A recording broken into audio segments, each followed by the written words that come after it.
Hi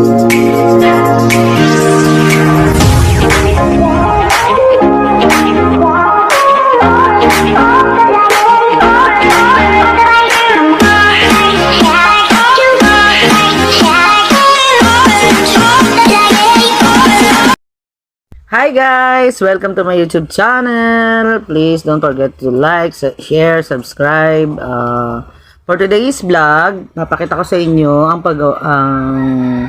paggawa ng painting beads. Kasi ito po yung libangan ko ngayon, yung painting beads. Ito po siya. Yan. Yan. Natatapos ko na po siya. Meron na po akong natapos ito. Yan. Ito po, natapos ko na yan. Diba? So, kailangan na lang po niya ay frame. Yan. Ito po yung mga beads niya.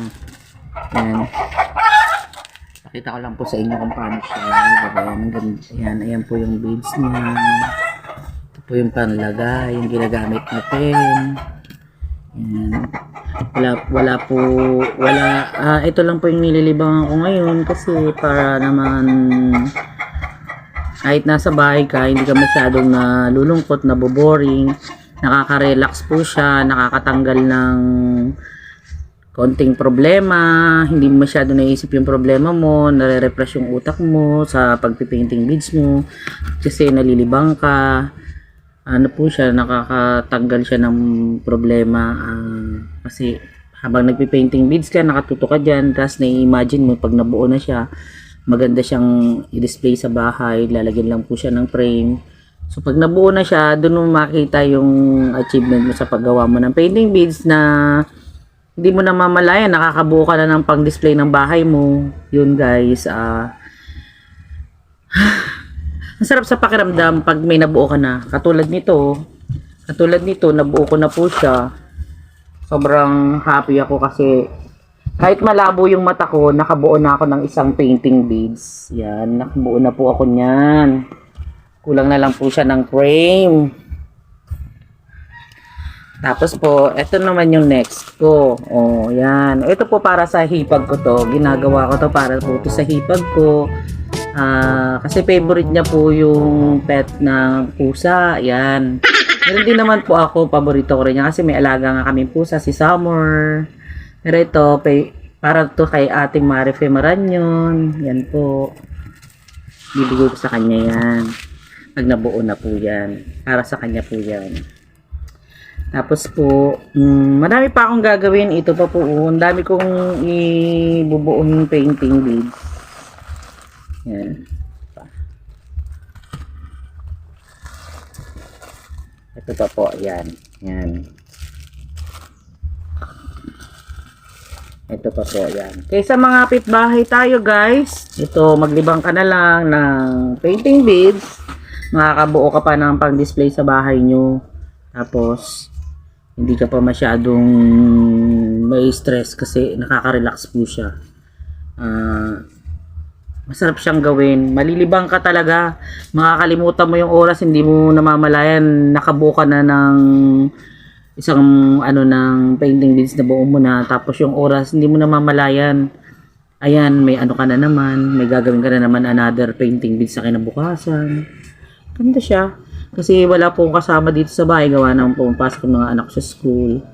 Tapos yung asawa ko naman po nandun na sa tiyuhin namin, tumutulong po siya gumawa doon sa sa tindahan ni Cooking Ina. Kung maalala nyo po yung mga unang vlog ko, meron akong kasama doon si Cooking Ina. Yun po si Mayat po yun, si Bijing. Yan. Libangan din po ni Bijing to. Libangan din po yan ni Cooking Ina. Parehas kami ng libangan. Gumagawa kami ng painting beads sa bahay. Kaso ngayon hindi na kami magkasabay kasi nandito ko sa Purok 3 eh. And doon po siya sa Pakatan. So, hindi kami magkasabay ng gawa kaya wala tuloy akong kajaming gumawa ng painting beads. Ako lang. Pero masaya naman. Masaya. Maganda. Kaya guys, sana po palagi nyo akong panonoorin sa YouTube channel ko. Huwag po kayo magsasawang manood ng mga vlogs ko. Pasensya na po kayo kasi ito pa lang po yung mga kaya kong i-vlog. Wala pa po akong maibigay na nag-isip pa po ka ng content na para talagang yun yung vlog na gagawin ko. Sana wag po kayo magsawa, manood, mag-like, mag-share, mag-subscribe.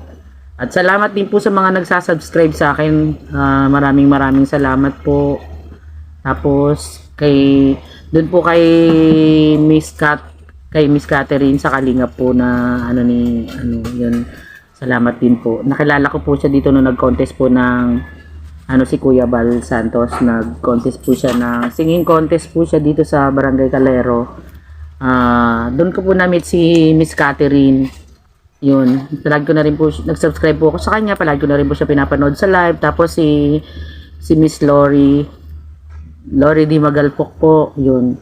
Doon ko rin, na-meet ko rin po siya doon sa live ni Miss Catherine. So, ayun. Okay man po. Sana po, Miss Lori, gumaling ka na po. Magpalakas ka. Kasi alam ko, mag-isa ka lang dyan sa ibang bansa. Wala kang family dyan. So, sana palagi kang mag-iingat. Tapos magpalakas ka na po. Para bumalik na yung dati mong sigla. Yan. Thank you po sa inyo. Kasi palagi nyo mga live nyo, kay ni Ma'am Catherine. Lagi nyo po akong piniplex. Salamat po. At salamat din po sa mga nagsasubscribe sa akin. Darating din po yung time, babalikan ko rin po kayo. Thank you so much po sa lahat ng mga nagsasubscribe sa akin. Huwag po kayo magsawa. Sana po lagi nyo ko panonoorin. Yan. Yan. Magsisimula na po ako mag-painting beads. Masyado na akong emotional. Medyo na ako. Siguro nalulungkot lang ako kasi mag-isa lang nga po ako dito eh. Tapos ayan. Dito lang po yung gagawin ko. Maglilibang-libang lang po kanyang. Para ma-relax. Hindi masyado makapag-isip-isip ng mga kung anik-anik. Yan po.